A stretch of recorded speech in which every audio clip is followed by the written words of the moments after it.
Hi, everyone. Thanks so much for joining this webinar.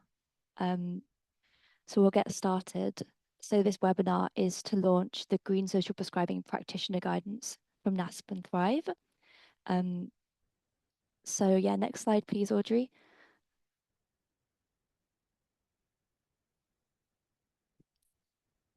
We'll start with a little bit of housekeeping.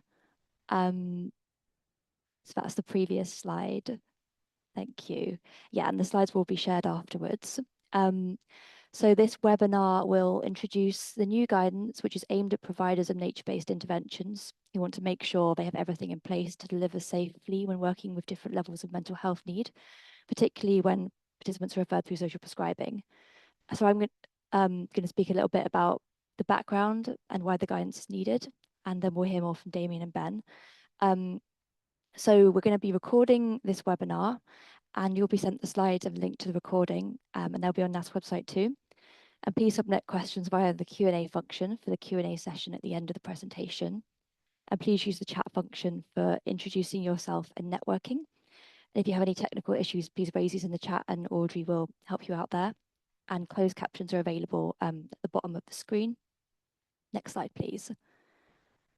So I'll be chairing the webinar and I'll be speaking first on background, and then we'll hear more from Damien, who is Training Education's Consultant Manager at Thrive and led on developing the guidance. So he'll speak more about the contents of the guidance, and then Ben will round things off with next steps for the nature-based intervention sector, and then we'll have a Q&A. So next slide, please. To briefly introduce NASP, we're a charity commissioned by government to make sure social prescribing grows in an evidence-based way to help address health inequalities. And this slide shows our 5 core functions. And the one most relevant to this piece of work is connecting up the system around social prescribing and supporting the workforce that makes social prescribing happen on the ground. Next slide, please.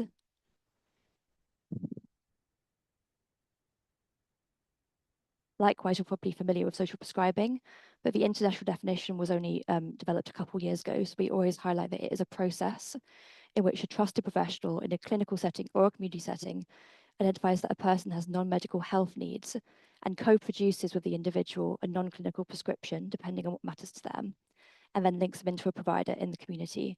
So green social prescribing is when this support involves connection with nature. Next slide, please. So this guidance was funded as part of the extension phase of a cross-governmental green social prescribing program to tackle and prevent mental ill health, which ran from 2021 to 2025. It was funded by Treasury and core partners to test how to embed nature-based interventions into our health system via social prescribing and test the efficacy and effectiveness of this.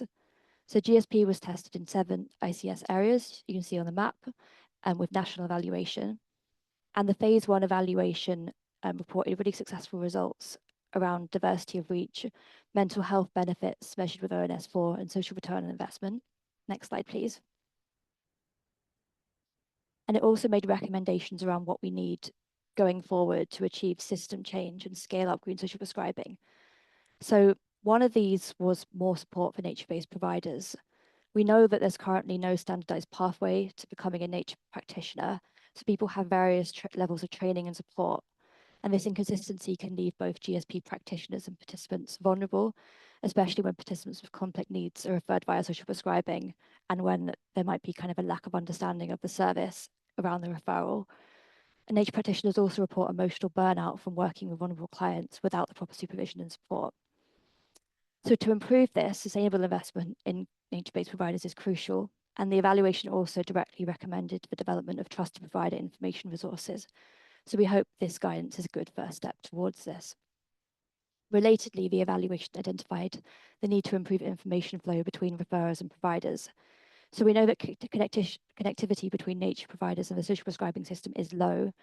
And where there are referrals, there's an issue of practitioners getting inappropriate referrals because of a lack of understanding of their service by referrers and insufficient communication to make sure this referral is appropriate and that it's going well after referral. So the evaluation also recommended improving understanding and communication about what levels of need can be supported by which activities. Next slide, please. So a particularly useful aspect of the guidance I wanted to highlight is that it uses a model of mental health levels aligned to nature-based activities, which help create a common language for link workers and providers. So Dr. Rachel Bragg, who was on the advisory group around this guidance, worked with the nature provider sector to develop the 3 circles model that clarifies different levels of engagement with nature for health: nature in everyday life, nature-based community initiatives, and nature-based therapies. So nature in everyday life refers to activities for the general population without specific health needs, who are able to increase connection with nature on their own as long as they have access to local green space. For example, going for walks or gardening alone or with friends and family. Nature-based community initiatives are for the general population and are suitable for more at-risk groups who might need more support to access nature. These might include organized health walks or community gardening. And then the inner circle, nature-based therapies, represent specific populations with an identified health need. And this group is best served by therapeutic interventions led by trained professionals, like therapeutic horticulture, which is normally delivered in closed groups. Next slide, please.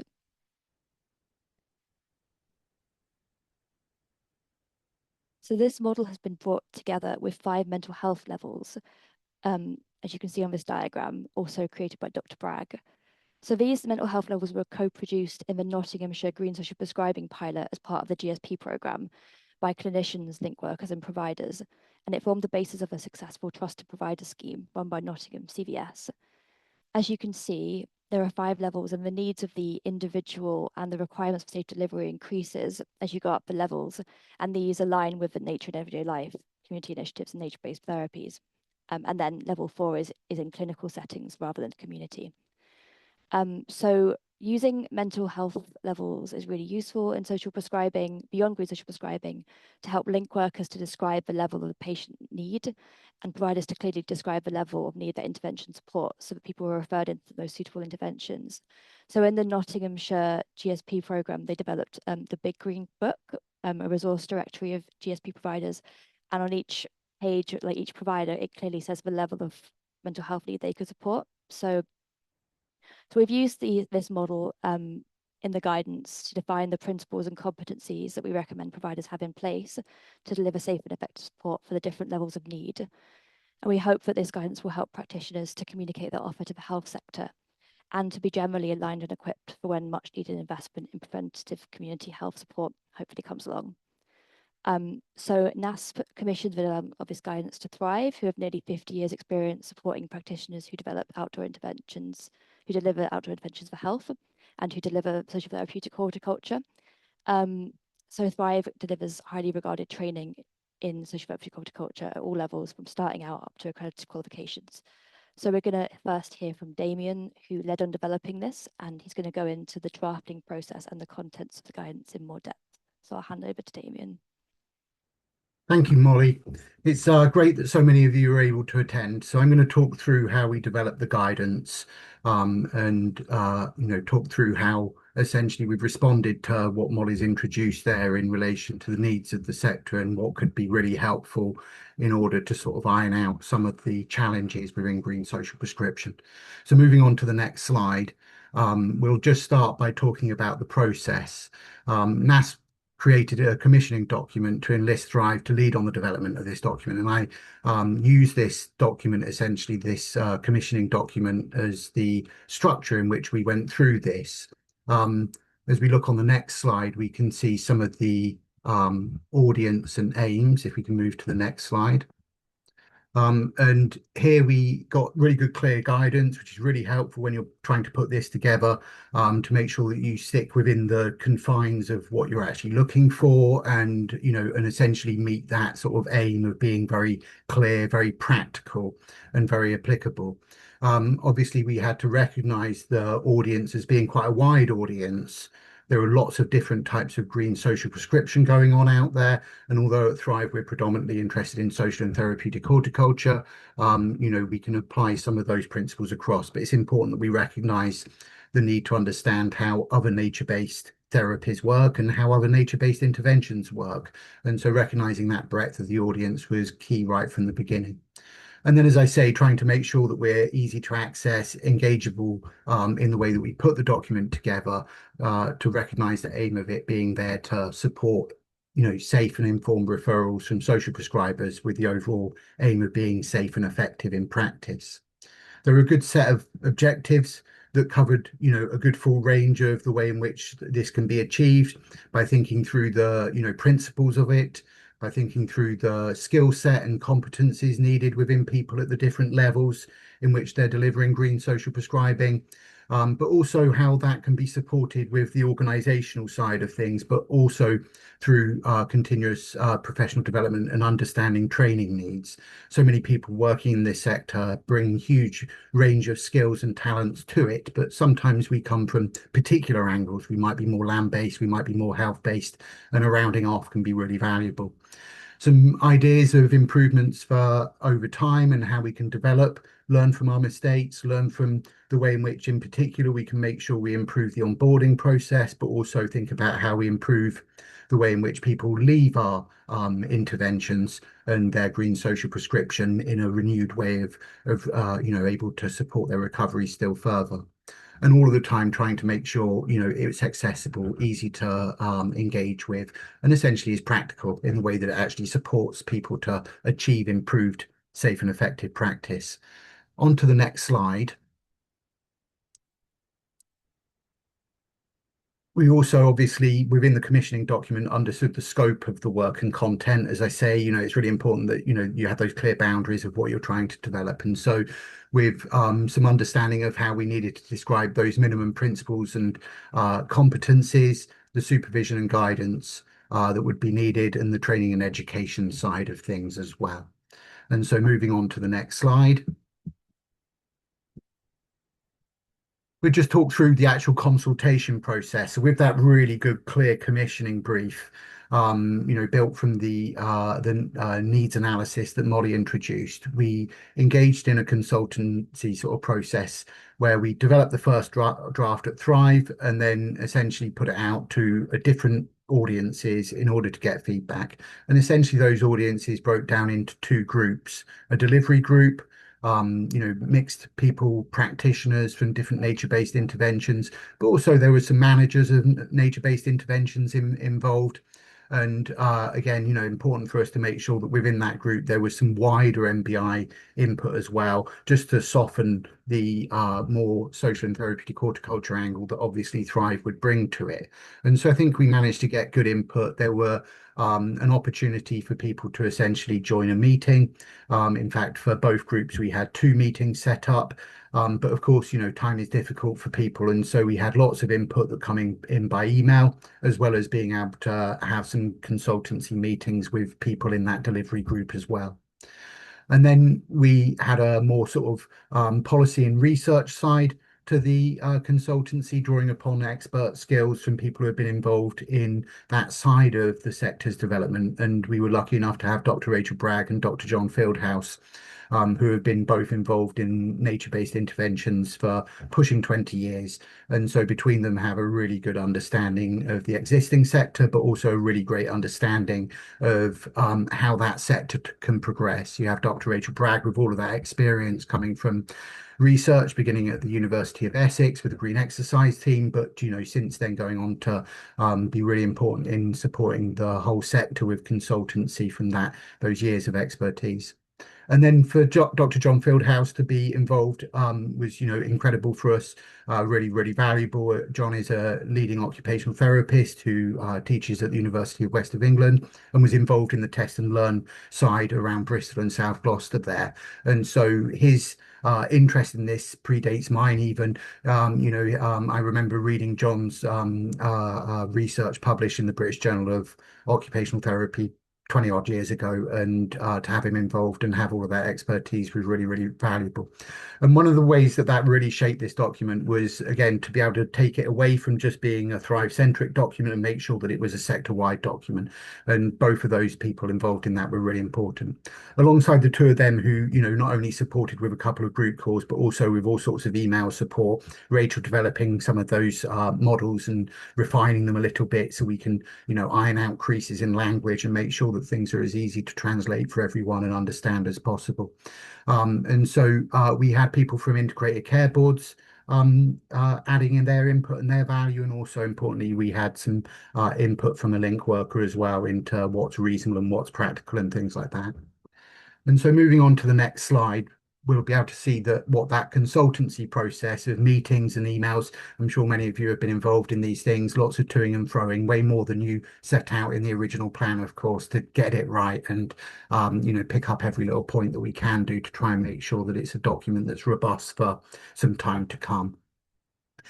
Here are the areas of guidance essentially, and you can see they relate to those, that commissioning document and the thread all the way back to that evidence and research of what's needed within the sector to sort of overcome some of those challenges and essentially get social prescribing exactly where it should be, and green social prescribing alongside it. That important side of aligning MBIs with different levels of mental health, I think, has been understood to be really, really critical. If you listen to people delivering green social prescribing, as many of our students do, as well as the organisations that we collaborate with, then you know that there are challenges. There are some things that sometimes don't always work as well. And some of that essentially comes from that critical understanding that Molly's already introduced there, that it's really important to recognise what your nature-based intervention or what your green activity or green social prescribing activity can offer in terms of who would be best to be supported in that environment using those levels of mental health as Molly's introduced. In the end, rather than principles for safe and effective practice, we ended up thinking about them as more foundational principles. In the document, you'll see these described in two different columns. So we have a column that essentially looks at level one, and then we have a column that looks at level two and level three of that mental health model in relation to the sorts of activities and the sorts of processes and things that green social prescribers nature-based interventions and the green social practitioners who are working there are putting into the way that they work, essentially. We'll talk about that and a few of the other bits on a few of the other slides. With legal obligations and guidance, it very much felt as if it was best to lean on what was already existing. And so that link to the green care quality mark is there, where that sort of side of it is well mapped out for the majority of green providers in terms of their legal obligations and how they can make sure they're correctly insured and all of these things, all of these organizational things that have to be done in order to put practitioners in a place where they can be safe and effective in their practice. And so across the document, there's an acknowledgement of how the organizations involved in this also have to be providing the resources and the time to practitioners in order to be able to achieve the levels of practice, the foundational principles that we've outlined here. Some recommendations on that competency and skill in order to understand how you can sort of round off the people involved in your organizations or the people involved in the actual delivery, the practitioners themselves. There's links to training and suggestions of where people can get more learning from later in the document. We also looked at supervision for practitioners and the importance of that essentially in an emerging sector where sometimes, again, in the not-for-profit sector, it can be difficult to have the time to do these sort of round-off activities that are important to safe and effective practice. Similarly, quality improvement principles and how to support that continuous development. Sometimes hard to achieve when times are a little bit tricky in terms of finance and resources and time within the not-for-profit sector, but really important and often something that, despite the pressures, these organizations do incredibly well. Moving on to the next slide, we'll just start looking a little bit more at the specifics of it. So, like I say, the foundational principles are presented across those two different levels, level one and then level two and three combined together. The document presents them in a fairly linear way. So we talk about what needs to be done before attendance, what needs to be done early on in attendance, what sort of continues in a more formative period of the program. And then importantly, recognizing that if it is a program that comes to an end, then that needs to be well managed as well. And so the document sets it out in that linear way to help support people across that journey. And as won't be surprising if you're listening to how Molly introduced it, the importance of the information exchange. We need to get to know each client gardener in our MBIs. We need to get to know each person who's coming from a green social prescribing referral route in order to be safe and effective. And assessment is a cold word for getting to know people, but essentially it's critical to ensuring that we manage risk in relation to our specific use of nature. And obviously there the guidance has to be quite broad because there are just so many different aspects to how in which, you make, walking in woodlands safe versus how you make gardening safe versus how you operate in a farm environment in a safe way where people are essentially are coming for their health aren't going to end up with worsened health. Um, Obviously, as we developed this, it was important to recognize, all of that excellent practice that you see out there within our sector already, that's been developed. And again, using some of the other documents and some of the other guidance that have been developed either on the test and learn sites, or through some of the sort of wider research that's exploring this area. I think we've been able to make sure that we're putting together a set of robust ideas for our foundational principles that have to some extent been tried and tested, and not just tried and tested at Thrive with our 3 different sites and close to 200 people each week coming through our programs. And as Molly said, that's been going on for a long time, and so learning from what we do has been a constant thing. And so although that's within that document, obviously it's drawing from that wider delivery group and also the expertise of people like John Fieldhouse. And then moving on to the next slide, please. So within the legal obligations, you'll see across the guidance that important signposting to the Green Care Quality Mark. The Green Care Quality Mark at social farms and gardens, so farmgarden.org.uk, and you'll find it in the document there, obviously. That provides you access to be able to look at the Green Care Quality Mark. You don't have to sign up. It's completely free and available, and it is very supportive of organizations or people who are interested in setting up new organizations. It details essentially the sort of organizational side of running a nature-based intervention, the stuff that goes on behind the scenes. Sometimes it's the role of the practitioner a little bit in that regard as well. And so it's that recognition of the tough role there. And so if we can make it as easy for people to be able to understand the qualities that they can try to achieve and the marks that they're looking for, then that's really, really supporting. And so, again, making sure we're using the existing frameworks for all sorts of areas. There is detail of things like safeguarding with a little bit more detail, not just signpost, and similar in relation to thinking about the disclosure and barring service and things like this. Some of the day-to-day sort of obligations you have as an MPI that do actually effectively make a real difference to safe and effective practice. And then the next slide, please.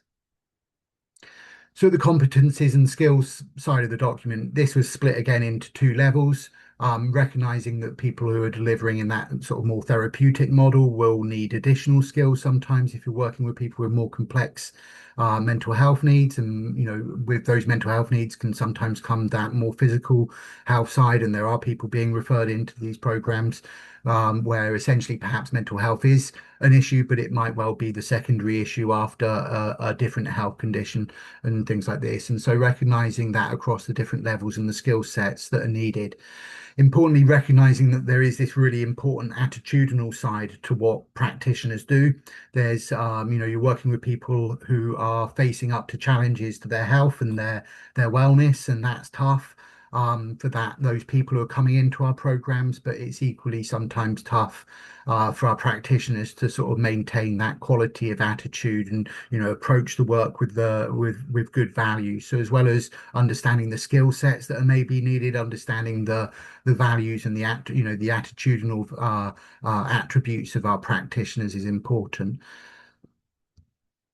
We again, try to be as engageable, as easy to use and as practicable. So, this content can be quite valuable in organizations constructing their role descriptions or even their, their advertisements and their recruitment process. This sort of content can be quite valuable to them. And then on to the next slide, please. And then within the document, we've tackled supervision for practitioners. And as I introduced already, it's quite a difficult thing to achieve sometimes in nature-based intervention organizations because we can be, again, organizations with all sorts of pressures upon us. And the delivery of our services direct to people, vulnerable people, people in need, often that sort of supersedes and trumps some of the surrounding processes that can also be important to making sure we get it right. At Thrive, we always teach the importance of practitioners recognizing their own needs for supervision and recognizing what supervision works best for them. And I think that, can be really valuable in terms of thinking about what the purpose of supervision is. And we've tried to include that sort of into the document. So of course, yeah, there's that more operational side, that more business-like, if you like, side to supervision. Essentially, we all benefit from having a line manager somewhere along the lines to be able to keep us going in the right direction and what have you. But of course, importantly, to recognize how supervision can be a way of us overcoming challenges in practice and improving practice and things like this, but also recognizing the emotional load that practitioners can carry and how supervision has to be there to pick up when that side of supervision is needed as well. And then on to the next slide, please. And then we come on to the quality improvement principles to support, the continuous development. Here you'll find some content that helps shape that. I think that for lots of people in nature-based, intervention organizations, it can be quite inherent within our cultures, essentially. The majority of us involved in this are here for some altruistic reason to some extent, aren't we? None of us are walking away with massive fat paychecks.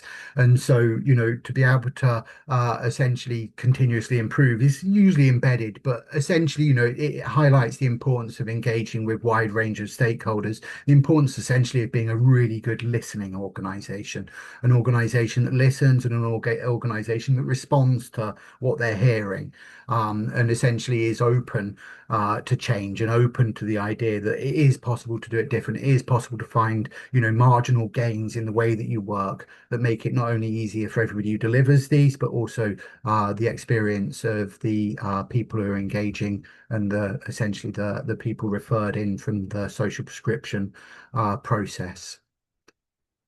Perfect. And then on to the next slide, and I'll hand over to Ben. Well, good afternoon, everybody. As Molly mentioned, I am Ben, Chief Executive of Thrive, and I've just been asked to speak for a couple of minutes from the perspective of nature-based interventions.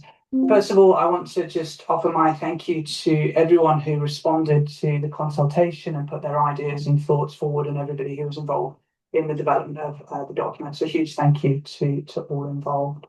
Well, where to start in relation to nature-based interventions? Well, first and foremost, we know that nature-based interventions work. For those of us working in the sector, we see it every single day. Lives changed, people coming out of their shell, engaging with activities that they wouldn't otherwise engage with, and seeing health improvements. Whether it's that spending time in nature and that instant sense of calm, or the stress reduction that they get from engaging with natural environment, and the improvement in attention and restoration and a build of that sense of ability to concentrate and engage with activity, or the meaningful activities that people have and those opportunities to do kind of tasks and the sense of achievement from doing something that's successful, that self-belief that I can engage with this activity, I can do this thing and see success and build pride and self-worth and confidence. Or it's the positive social environments that our groups are able to connect, that lower the barriers to social connection and reduce social isolation. Or the fact that across many of our nature-based interventions, we're utilising physical activity, whether it's walking or gardening or surfing. There's this physical activity element that draws people into exercise. That's a really great first step often into more physical activity and physical engagement. And across all of those things, we see physical health improvements, mental health improvements, and engagement in kind of social connection. And so social health improves, and we see people engaging and connecting within society in new ways and re-engaging.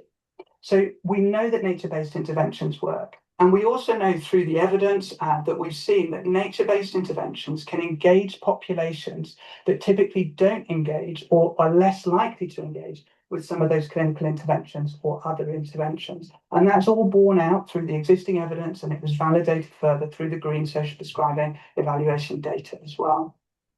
But we also know, and critically, that access to nature-based interventions remains incredibly unequal. There's lots of amazing provision and opportunity out there for people to engage, but access typically and often is shaped by geography, awareness, local capacity, rather than the need of those individuals. And for many people, particularly those experiencing mental health or disadvantage, that means missing out on support that could significantly improve their health and well-being. I'm particularly interested in questions that look at what are the barriers to scaling up access to nature-based interventions in green social prescribing, and from our perspective, particularly social and therapeutic horticulture. And so I'm really excited today with the launch of this guidance, because it's a hugely valuable step in the right direction. It's going to support each and all of us to establish a kind of clear bar to ensure that clients and practitioners are safe, and that service delivery within nature-based interventions, we can increase the effectiveness. It's going to support providers and referrers to communicate effectively, which will kind of reduce the likelihood of those inappropriate referrals that Molly mentioned earlier. So I just want to share a little bit about some of the other things that are going on and how you can engage as well, and as well as that, kind of how we can use these guidelines. So for nature-based interventions and providers here today, and for social prescribers, please do take time to consider the guidance, share it with your networks, and critically analyze your practice and consider it and think, where are our strengths, and where can we look, and how can we develop. For each of us, we have this opportunity to continue to grow and to champion the use of green social prescribing by demonstrating our impact, sharing and extending research activities, and to continue to grow the evidence base and to build awareness. Don't underestimate the power of kind of telling our story and sharing, as we look to kind of influence the people in positions of power, who, in terms of commissioners and clinicians, and those with the ability to kind of really enable us to move things forward. As an organisation, Thrive is focused on a small number of kind of additional activities, working with our partners and across different networks. In the kind of workforce space, we're really looking at how we can extend our courses, and we're looking at new locations across the country to make that those courses more available in person. And we've also launched a new CPD service called Growth Point. Alongside an organisation called Trellis in Scotland and a consultative forum of around 200 practitioners, we're also working to establish a professional association specifically for social and therapeutic horticulture. And that'll be a professional register, which is looking at an intervention-specific standards, training requirements, and competencies. And that's in development at the minute, and we're looking at how we can move towards trialing kind of registrations through this year. And then, as well as that, in terms of networks and groups, there's a particular group that we're involved in, which is the Social and Therapeutic Horticulture Stakeholder Group, which was established initially by Natural England and the National Academy of Social Prescribing. And that group has developed a theory of change, looking at how can we overcome the barriers to scale, specifically kind of social and therapeutic horticulture and associated green social prescribing, and particularly with a lens about how can we unlock more health-based funding. So there's lots of activities that are going on, and this guidance is key in playing a particular role within those work streams as well. Okay, that's me. Back to Molly, I think. Brilliant. Thanks so much, Damien and Ben. And now we're going to go on to a Q&A. I see that there's some questions in the Q&A box already. Please do submit your questions there. And we had an option to submit questions in advance of the webinar as well, and we had one submitted through there. So I'll start with that one. That question is, what do GPs use to know which gardens to refer to? Is there a plan to have an up-to-date database of projects to refer to? Gardens who are not set up to support people with mental health conditions are being referred to by GPs in Sheffield. So just I'll say a bit about directories and then hand over to Ben and Damien. but essentially there's no single directory for social prescribing. That probably wouldn't be possible nationally because of the work that would be needed to maintain that. And yeah, directories are generally determined locally. So social prescribers and GPs use systems like Joy and Simply Connect to map what's available locally. And other areas might have their own databases or work with local authorities to create databases. Um, and in terms of gardens like being referred to inappropriately, that's a really big issue that we were speaking about with mental health levels. And I mentioned Nottinghamshire's Big Green Book directory, which has mental health levels against each provider. So I guess encouraging local directories to use these levels will be really good because yeah, this is being done kind of at a decentralized level, and this is kind of guidance to help inform that work. And in terms of gardening, and specifically, there's the Gardening for Health directory, which is national and which GPs use. So I'll put that in the chat, and I'm sure that Ben and Damien have more on that.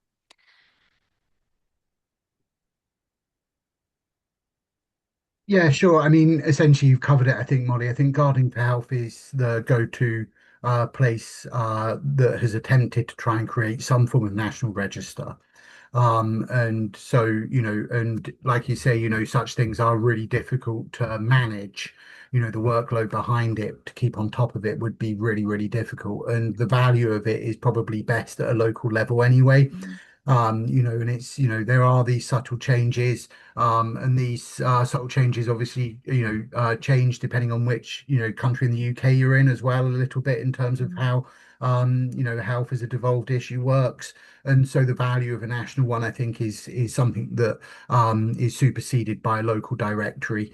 There are, have been loads of attempts over the years to put them together in different ways. Even before Green Social Prescribing, there was one down in sort of Dorchester, Bournemouth, clinical care group. I remember had a really great one. That importance of local networking in our sector in general backs up why a local directory would work as well, because then, everybody in nature-based interventions can also more locally collaborate on where they're best suited to support. And, that's something we'd always, encourage. I noticed we've got a few people from the local Reading Green Care Network near us, and I think local networking within MBIs is really, really important because from those networks we can also challenge perhaps when we do come across issues where link workers perhaps have been misunderstanding who is relevant, who they could go to as a relevant garden. If we have a local MBI group, then it's much easier for us to challenge and essentially give people who don't have enough time to go out and collect the information that they need. Thank you, Damien. Should we move on to the next question in the Q&A function? So how should organizations interpret the training, supervision, and group size recommendations in the NASP GSP practitioner guidance? Are these intended as minimum standards that should be evidenced during provider assurance processes or simply factors for providers and providers to consider locally? That's a really good question. So yeah, these aren't mandatory standards, so there isn't a quality assurance scheme linked to this guidance.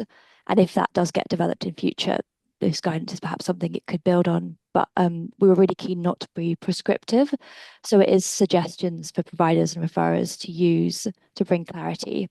And things like group size is guidance like the best practice based on the experience of Thrive and others involved.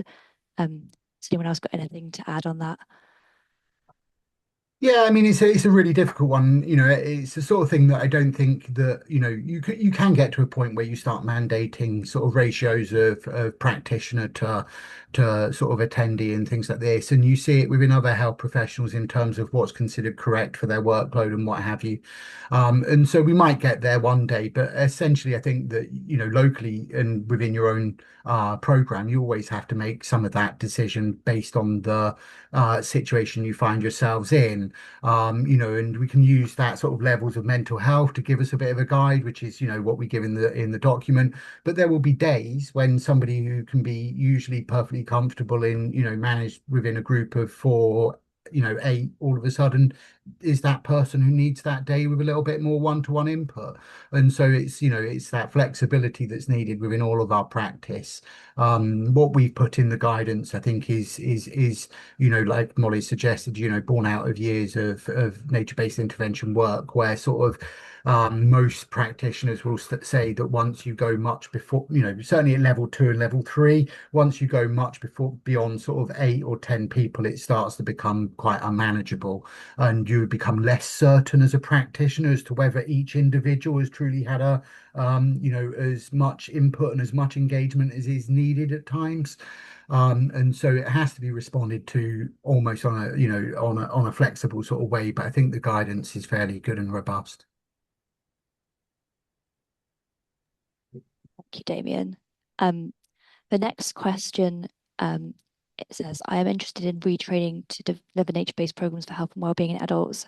It's so hard to determine which courses are appropriate. There are so many, with many online. Can you recommend any, or at least what accreditation any organizations offering training should have?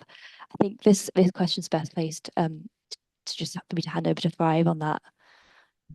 Yeah, sure. I mean, essentially, so Thrive, we've been delivering training ever since we started back in 1978. You can find it in our very first newsletter, talking about going and delivering training in a bespoke sort of setting and things like that. And so Thrive have over 30 years experience of delivering higher education accredited courses within this subject area. So, and as the training and education manager at Thrive, there's no doubt I'm going to say that they're good courses. I can see a number of our students within the audience there. I think we have a couple of accredited courses and an award which is very suitable for people with other healthcare experience, potentially very suited to people who have really high level nature-based experience to round off. But we also have the diploma, which is really quite comprehensive. We also have the National Academy of Ecotherapy, is it? I'm going to be a little bit sketchy here, but there are a couple of other Open College Network accredited courses at level 2 and level 3. And I'll have a quick look after I finish this, and I'll try and make sure I get the right name, and I'll put it in the chat for you, because that's a little bit more ecotherapy based, I guess, and so that can be useful. There have been at times colleges around the UK, agricultural colleges and land-based colleges, who have put forward courses. At some point in the last 3 or 4 years, I know that Sparsholt College, just south of Winchester, has tried to have sort of an MBI course running. And I also know that Myers Co up in near Preston have also had a course running as well.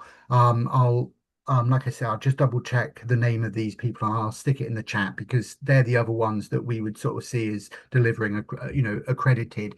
Um, there are a range of generic e-learning providers who provide a very generic course that you can sometimes find. I would be cautious about signing up to an online course run by a generic provider, unless you ask it a good number, you ask them a good number of robust questions, and actually, ask them about the specifics of what they cover on the course, ask them where they've drawn their ideas for the curriculum from and things like this. And basically you can gauge on the way in which you'll receive a response to that as to whether it might be one that's doing well versus the others that we've been told about in the past who aren't doing so well. And now I'm just going to hand back for another question, if that's okay, Molly, and I'll find that course. That's really helpful. Thank you. And thank you, Amy, who put a Natural Academy course in the That's chat the one. There already. you go. Somebody Yeah, put the Natural Academy one in there. That's perfect. That saves me looking in my emails. Thank you. brilliant. The next question is similar, but about No, supervision. I'm sorry, Molly. I'm just going to That's jump okay. in. I'm being forgetful there. Trellis in Scotland also have started to develop a diploma, essentially working with universities up in Scotland. So keep an eye on that development for people further up in the north of the country, across the UK, up there in Scotland, especially with the devolved government. Then they're going to be a good choice for lots of people. Brilliant. Thank you. So Becky asks, for solo practitioners, any suggestions on places to get supervision? I'm training as a forest bathing guide. Do you have any thoughts on that, Damien? I guess it can be really difficult because, particularly, if you're a forest bathing guide, then when you look at the spectrum of different nature-based interventions that you can access in the UK, forest bathing is still essentially a smaller level, i.e. there are less practitioners in that area in the UK than there might be in other nature-based interventions like care farming or social and therapeutic horticulture. So finding somebody who sort of understands what you do is a little bit tricky. It's one of the real joys of a Thrive course is it brings people together who don't usually speak to people doing the same sort of work. And you do sort of need somebody who would have somewhat sort of understanding of what you're doing. I think that lots of people who, lots of counselors and psychotherapists, I think have excellent skills in relation to supervision that come from their professional work. And I think they have a real good understanding of health and wellness and the way that you're trying to support people. So for somebody who's a forest bather, that might be the direction that I would sort of suggest perhaps. If you're more sort of, towards, the social and therapeutic horticultural care farming side of things, I think that there's ways to get in touch through Thrive, through social farms and gardens with experienced practitioners who might be willing to offer you a supervision service. And I think, there are still real challenges in how you find a good supervisor. And I think that's reflected in the way that we produce the document in the way that we have that sort of tries to put across the need for us as practitioners to recognize it, understand the values we need to get from it, and therefore seek out the right type of supervisor. But it's still quite difficult to find. But if you email into our info@Thrive or training@Thrive, we'd certainly be able to take a look at where you are and see if we know of experienced practitioners who might be local. Sometimes that supervision that you get from other practitioners, it's more, in some ways it's peer supervision, isn't it? And so, in lots of ways, that sort of more peer supervision side of managing yourself as a practitioner can be a really, really valuable thing to do, because there's usually, although I appreciate you're in a lone working position, and so sometimes relying on the people who might support you as your, even as a sole trader, but certainly the people that you might have supporting you in a community interest company, or as you start to establish charities and things like that, then the people involved in governance and advising you on a business side can also provide some of that supervision from more of a how do I overcome these sort of operational challenges and things like this. Thanks so much, Damien. Thanks so much everyone for putting all these questions in as well. And if we don't get through them, we will send out information afterwards. So the next question is, beyond improvements in well-being, what outcomes do you think researchers should be measuring to demonstrate the wider value of community farms within social prescribing? So yeah, in terms of measuring interventions, I'd recommend the Healthy Outdoors Guide, which has just been published, or maybe a couple months ago, was published by Natural England, which kind of pulls together like the main kind of measurements to use to kind of align with national requirements. So well-being is the main one, but in terms of like researchers measuring wider outcomes, I guess economic benefit is really important for commissioning, and there are ways to kind of convert well-being benefits into economic benefits using well-being adjusted life years. And then I mean there's other wider kind of outcomes like employment outcomes and different things that kind of lead on from well-being outcomes that can be measured. But yeah, definitely I'd recommend the Healthy Outdoors Guide for kind of a comprehensive like a lot of information about measuring outcomes. Has anyone else got anything on that? Yeah, sure, I can jump in if you like. So it might be worth, if you're looking at research within in the kind of the care farming, then there's APRIN network, which is worth being engaged with. So that Michelle Howard set that up. So APRIN, and that kind of bringing together academics and practitioners in nature, and kind of give an opportunity to support with understanding what the evidence gaps are, and then looking at whether there's ways to connect practitioners and researchers together to try to close some of those gaps as well. I think it really does come down to what's the program trying to achieve, what are the goals, is it vocational, is it therapeutic, is it a wellness program, and how do we look at that particular intervention and build it. But for each of the interventions, as well as that kind of pathway element, there's ways that we can build on the existing evidence base. There's one one I think I've been thinking of more and more recently, actually, just to add into that, is the potential value that will come in the future from the nature connectedness side of things. And so, it took me a little while to really think this through, but possibly because we always use this concept of an affinity for nature in the way that we practice and things like this. And so it was a different sort of version of that. And so maybe I was standoffish at first, but actually, if you look at the evidence base now, it's pretty much irrefutable that humans who have better contact with nature tend to have better health outcomes.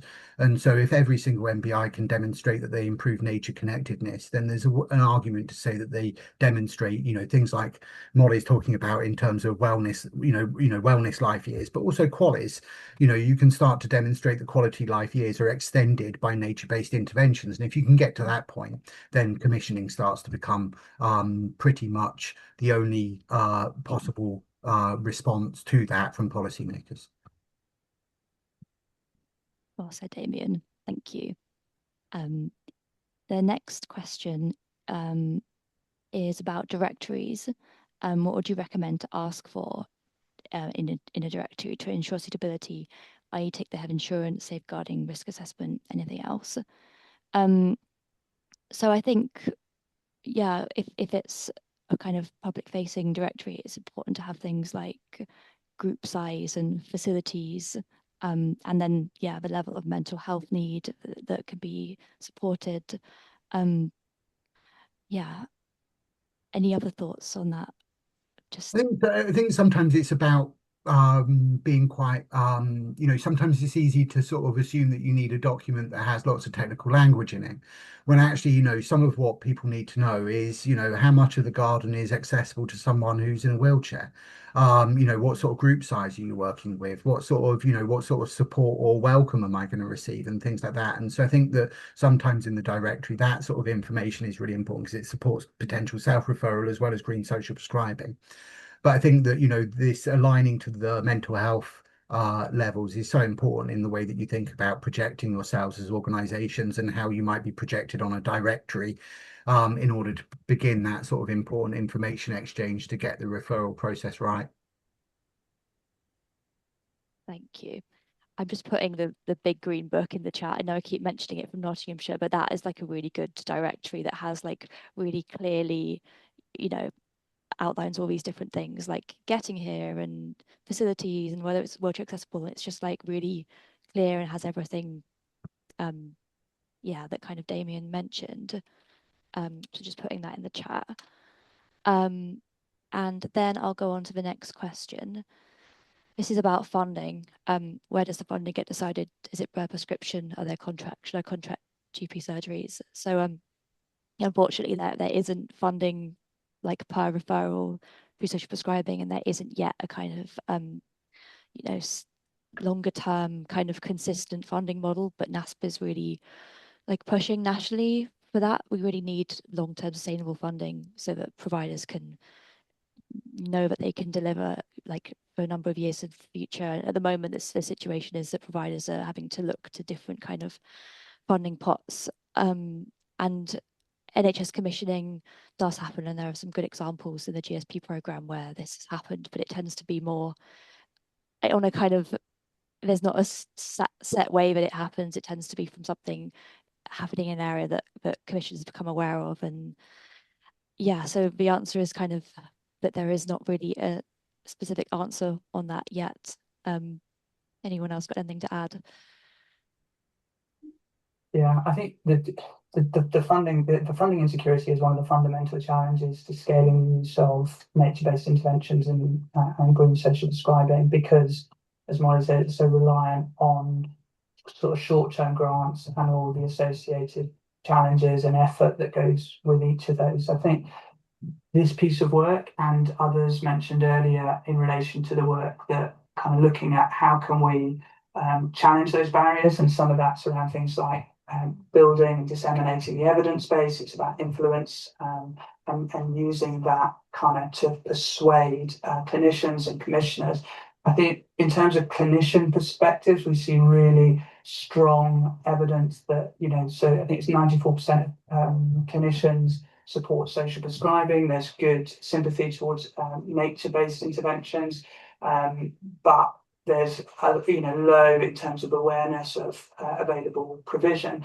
For commissioners, the kind of Dr. Carly Wood did a piece of work looking at what are the barriers to commissioning, which is one of the key routes towards funding security is likely through health-based commissioning. We do see quite a bit in adult social care funding. As you see for some groups that enables commissioning within nature-based interventions, but less so in health. And we see pockets of it, like Molly says, but not widely or routinely accessible. And so, yeah, for health-based commissioners, Dr. Carly Wood's research looked at what are the real barriers to commissioning, particularly social and therapeutic horticulture, and that picked up things like kind of a natural lean towards existing activities and kind of a lack of awareness of the evidence base and so on. There are a number of points that came through, and so how we kind of look to bring in and to, across not just across all organisations, how we get that. Those messages out, how we invite people to our programs and kind of let people see it, because I think locally that's often when we can really see that change is when people actually come into the projects and they see firsthand the impact that those programs are having. But yeah, there's a challenge ahead in terms of how we really overcome together the funding challenge that we all experience. Yeah, exactly. Thank you, Ben.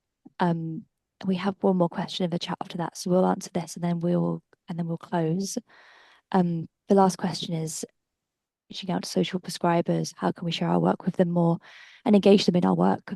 Many people I've spoken to offer green health activities struggle with this. I've also spoken to a lot of people who, providers who want to connect with social prescribers and find there isn't a way to connect with their local social prescribers, which is definitely an issue that needs to be resolved. And a lot of that is because of the pressure that social prescribers are experiencing and the massive caseloads they have. So yeah, that it is difficult. And people often find that, finding an ally within their local health system, even it might be like a receptionist who's really interested in nature-based interventions within the GP surgery, who ends up being that avenue in, like having people who get it within health spaces seems to be a way that many people connect. But and otherwise, linking into your local kind of health and nature network, there are often kind of health and nature networks in different localities, social prescribers who will often join those, and that can be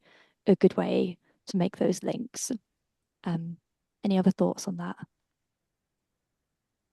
Yeah, well, I think the sorts of things that where we found success is providing things like posters for GP surgeries, actually going and visiting in person to the practice or to where the social prescribers are based, and then open days or events where you can invite the social prescribers in and do something that's a little bit different or special, like a little open afternoon where people can come and have tea, and yeah, just to give that opportunity to get people on site so they can see it, and that sometimes can really break down the barriers. Like you say, Molly, the challenge is really that capacity and the availability, but that's in our practice, that's what we found to be most effective.